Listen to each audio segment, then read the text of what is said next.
जिल्हा परिषद निवडणुका यापुढे ढकलल्या जाण्याची शक्यता आहे। फेब्रुवारीमध्ये जिल्हा परिषदेच्या निवडणुका होणार असल्याची माहिती सूत्रांनी दिली आहे। तांत्रिक कारणांमुळे काही नगरपालिका निवडणुका पुढे ढकलण्यात आल्यामुळे सर्वच नगरपालिकांचे निकाल हे आता उशिराने लागणार आहेत। त्यामुळे आयोगाच्या यंत्रणेवरील ताण हा आता वाढलेला आहे।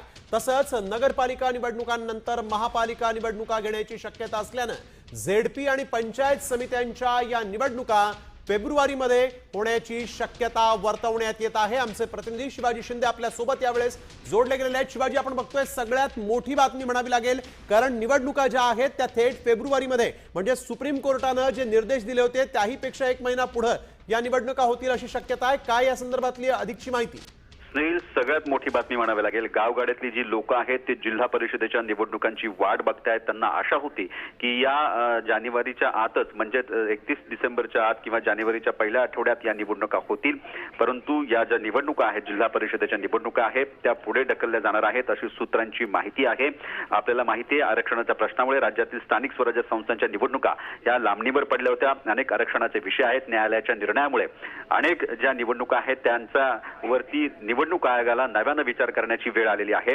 आजची आपण स्थानिक स्वराज्य संस्थांच्या नगर परिषदांची जे निवडणुका बघितली त्याची मतमोजणी सुद्धा पुढे लांबणीवर पडली आहे। अशा परिस्थितीमध्ये एक शक्यता जी वर्तवली जाते, जिल्हा परिषदांच्या ज्या झेडपीच्या निवडणुका आहेत त्या निवडणुका फेब्रुवारीत होतील असा एक अंदाज वर्तवला जातोय।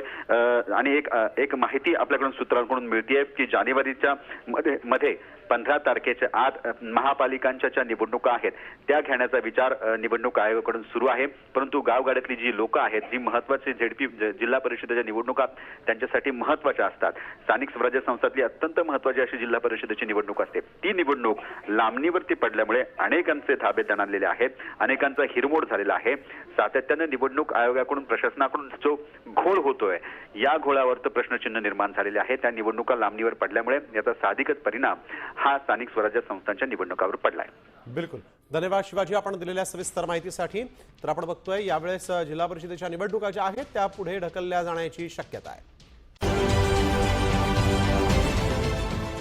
देश विदेशातील प्रत्येक घडामोडींचे लाईव्ह अपडेट मिळवण्यासाठी आता साम टीव्हीच्या सर्व सोशल मीडिया प्लॅटफॉर्मला लाईक, फॉलो आणि सबस्क्राईब करा। तसंच सर्व नोटिफिकेशनसाठी बेल आयकॉन प्रेस करायला विसरू नका।